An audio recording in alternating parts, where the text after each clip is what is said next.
Hi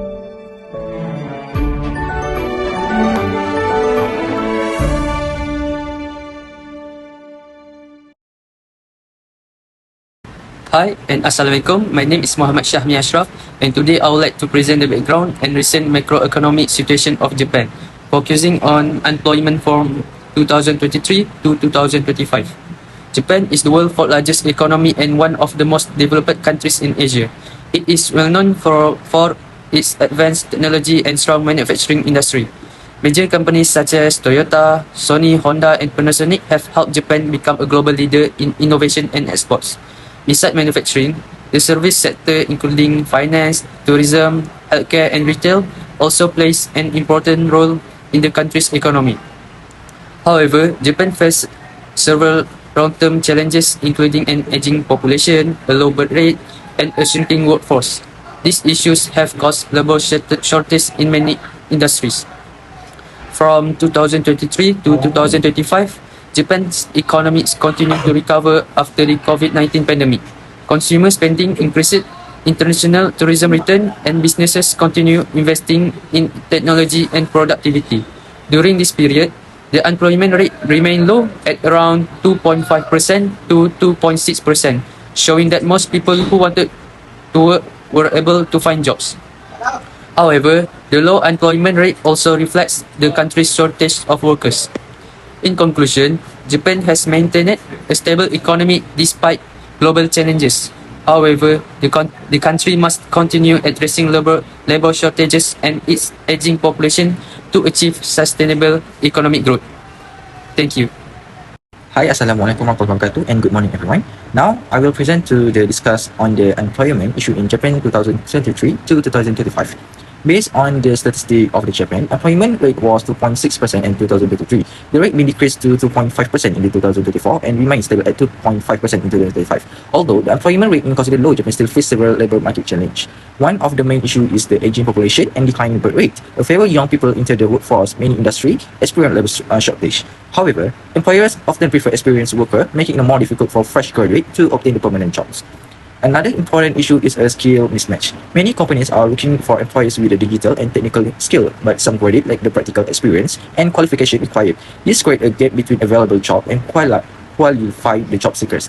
Lastly, slow economic growth and the global uncertainty have also affected employment. Rising business costs and weaker export demand have made companies more cautious about expanding their workforce and hiring new employees. In conclusion, Japan has maintained a relatively low employment rate over the past 2 years. However, challenges such as the aging population skill mismatch and the slow economic growth continue to affect the labor market. Addressing this issue is important to ensure the sustainable employment and a long-term economic growth. That's all for me. Thank you.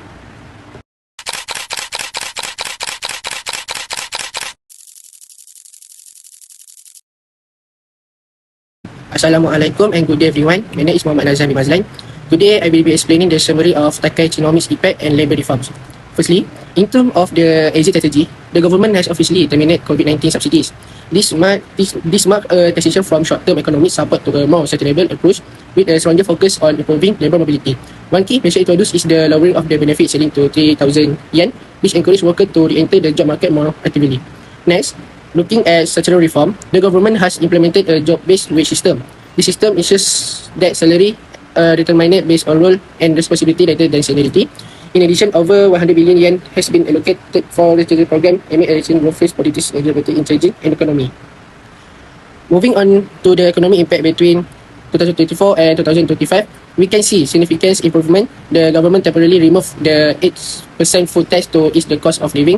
At the same time, Shuto wage negotiation recorded consistent wage increase of over 5%, which boosts household income and consumption. Finally, according to the IMF recommendation in yearly 2026, Japan is advised to shift toward a neutral fiscal stance. This is important to prevent the economy from overheat as growth continues to shrink tanks. Next, we move to the next topic, summary of the monetary policy, normalization and tension. Now, which focus on monetary policy, normalization and the tension involved. To begin with, the main catalyst for policy change was the unprecedented wage growth from Shuto, which exceeded 5%. This strong wage increase triggered second round effect, leading to higher consumer spending and pushing long-term inflation expectation into a stable range of 1.5% to 2%. As a result, the Bank of Japan initiated monetary policy normalization in 2024.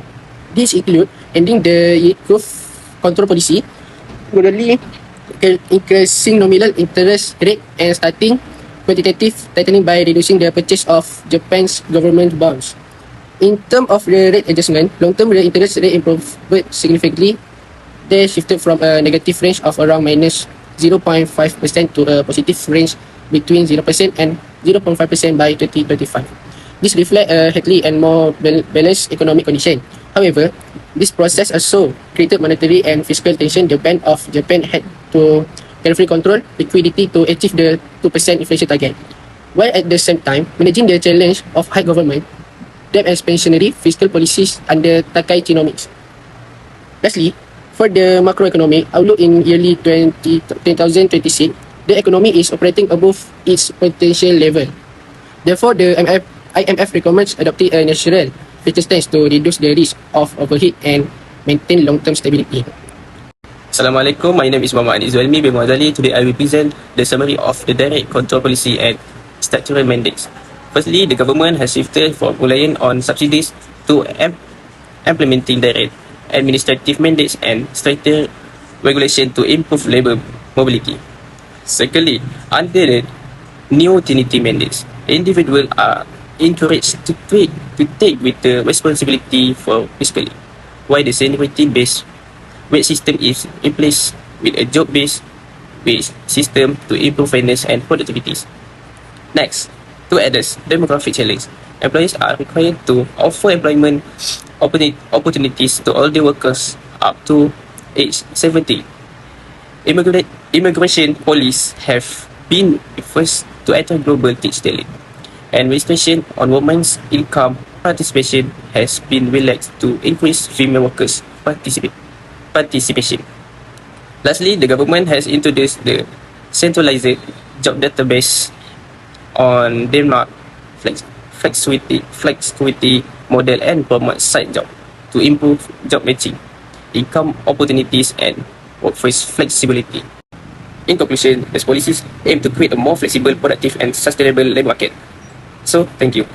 In conclusion, Japan maintained a low and stable employment rate, decreasing from 2.6% in 2023 to 2.5% in 2024 and 2025.